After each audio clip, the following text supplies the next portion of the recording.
ìkọ̀kọ̀ ṣẹlẹ̀ ní ìpínlẹ̀ Ondo ibi tí a ti rí gómìnà Akeredolu ti kú tí igbákejì tó ti wà nípò báyìí. This man going forward kí ni káwọn ẹ̀ máa retí nípa ìjọba Ayedatiwa ní ìpínlẹ̀ Ondo?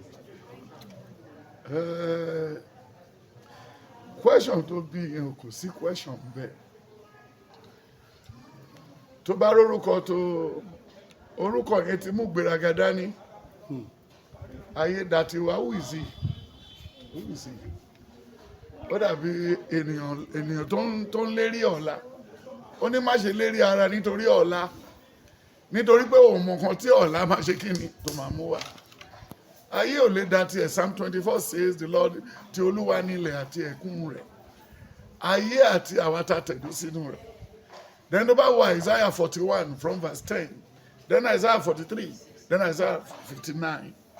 Ó sọ wípé nǹkan tó sọ òjì náà, ó ní ògo mi kò ní bẹ́ẹ̀ anybody pé orúkọ ìgbéraga nìyẹn. Tó bá wo Acts of the Apostle 12 verse 16 down, only the voice of God and not of man. Ó ló gọ̀. Lẹ́sẹ̀kẹsẹ̀ tí wọ́n ṣe sọ̀rọ̀ yẹn tán, wọ́n ní ìdí jábọ́ láti ọ̀run, ó dẹ̀ jẹ́ lórí ìdúró. Ṣé ti yé wa?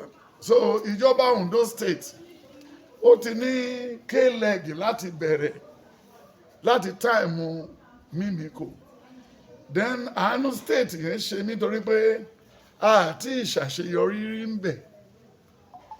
Kò sí good governor tó ti rule Ondo State rí.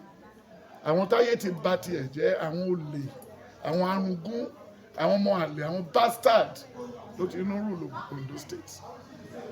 Torí tó bá wo táìmù Òtìkó ní military governor, tó bá wo táìmù Bọ̀dé George pa olè ayé àtọ̀run. Ẹni tó máa mú Bọ̀dé George kú ni ó jíngìrì nínú olè. Táìmù yẹn ni J5 ó wà.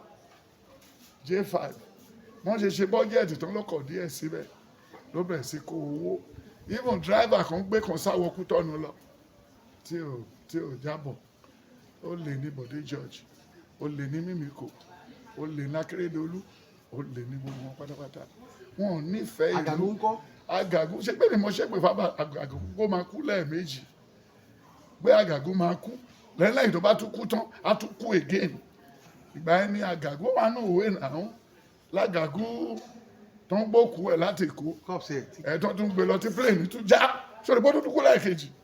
Wọ́n nítorí ló wá gbé mo ti jẹ́ government prophet. Sórí God prophet tí mo jẹ́ yóò máa tẹ̀ mí lọ́rùn o. Torí Olúwa ló ń fi hàn mí. Mo gbà kí n jìyà kú, kò kí n make ọ̀run. Kò ní sí Ọ̀ọ̀ni lọ́run, kò sí governor lọ́run.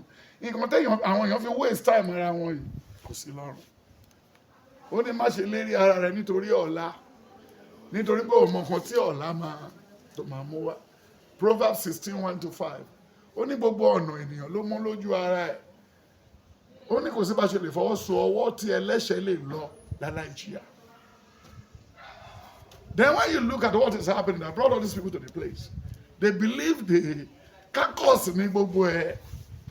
Kò sẹ́ni tó lè wá láti America kò tó lè di governor ní any state in Nigeria. Kò sí anybody tó lè ti any good person tó lè rule Nigeria between now and 2027. Wọn ò ṣe bẹ́ẹ̀. So tá bá máa rí good governance in that state, bóyá láti 2028 lọ, àwọn caucus wọ̀nyí ṣì máa kú.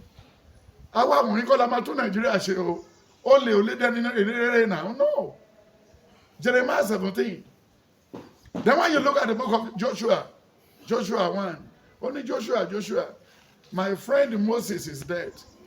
Stand up and take the leadership mantle. But don't allow the book of the law to depart from you.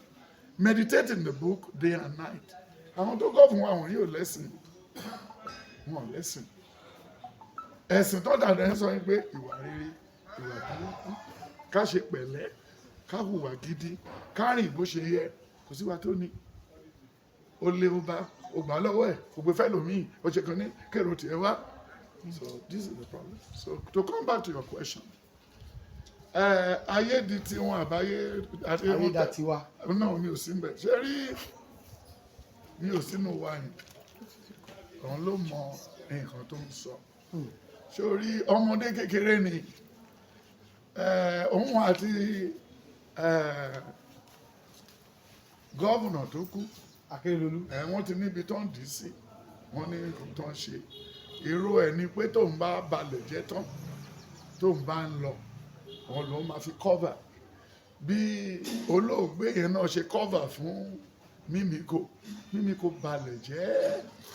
Ṣé láti ẹ̀rọ pé bó ṣe jẹ́ lọ́ọ̀yà ṣe ló máa gbé, irọ́ òun ló tún ṣe patí fún ló ṣe patí fún Mímíkò, ló ṣe patí fún Akeredolu. Nísìn kí Mímíkò náà máa múra, ikú máa pa. Gómìnà Ìjẹta. Bẹ́ẹ̀ ni ìyá ti jẹ àwọn Oǹdó jù. Even ọ̀nà tó ti ọ̀rẹ́ lọ sí Oǹdó lọ s'Àkúrẹ́, kò sí anybody tó ti ẹ̀ ṣe. Bẹ́ẹ̀ ni pé ká ṣe díẹ̀ ká. That road consumes human life on daily basis. And then when you look at the only business tí wọ́n finance ní tọ̀rọ̀ lókòlóbò, project tó viral l'Ondo state nìyẹn. Project àbíyè dóyàwó ẹ̀kọ́ agbóògùn ọ̀fẹ́, dóyàwó ẹ̀kọ́ agbóògùn ọ̀fẹ́. Ìlú tá a ti ṣe census, Ondo state dẹ̀ gbà pé kó dóyàn ní a fẹ́ fi ṣe government. Mother and child Mímíkò, mother and child Akeredolu. Ẹ tún wo Kánò lẹ́nu ọjọ́ mẹ́ta yìí, gọ́vùnà Kánò tó wà ń bẹ̀ yìí, tẹ̀ káwọn èèyàn kó lè kó àwọn àlùmọ́jèrè wọ̀ gbòòrò. Ó lóun ṣe wedding fáwọn èèyàn 1,000, ó ṣe bẹ́ẹ̀dì tó ti máa dóyàn fún wọn, ó gbé briefcase fún wọn, ó gbé rice fún wọn, ó dẹ̀ gbòòrò fún wọn, wọn lọ máa bá ṣẹ́ lọ. Then mo rò pé bí a ti fún wọn ní mọ́kólé ń sìn, ẹ̀wòrú ní western world, ẹ̀wò bí ta wá. Ṣé àti ẹ̀wá ní gọ́ọ̀mẹ̀ntì ṣá? Then ọjọ́ ọdún kọ̀ọ̀la, wọ́n lọ sí Kogi, wọ́n lọ sí Benue, wọ́n lọ ń kó àwọn èèyàn, wọ́n lọ ń pààyàn, wọ́n lọ ń wọlé, torí wọ́n fẹ́ kó màlúù lọ́bẹ̀, wọn ò fẹ́yàn lórí ibẹ̀ mọ́, ẹ̀wò gbogbo life wa. Akọ̀rin rádaràdà, Nigeria ti expire, but go back to Ondo state trouble. Wọ́n fẹ́ jẹ́ kí wọ́n ṣe budget, náà fi mú lọ́ọ̀kì padà síbẹ̀. So tí wọn bá ní gọ́vùnà, wọn ò ní lè pass budget. So ti yẹ ẹ́ according to the constitution. So budget yẹn ni, torí bó lẹ́yìn budget, rúdurùdu ń bọ̀, wàhálà ń bọ̀. L'Ondo. Wọ́n máa tún ṣá, because wọ́n mẹ́ni tó jí wọn lówó.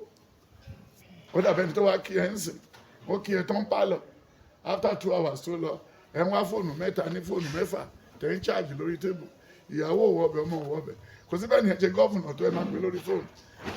Bàbá Jẹ̀líl, ẹ pẹ̀lẹ́ sá ọ, lẹ́ẹ̀kan pálọ̀ tá jòkó sí yẹn, ṣé ẹ bá wa fọ orí fóònù? Àwọn ní méjì lẹ̀ mọ́ mi láṣọ. Ok, ṣá lè wá gbà sá?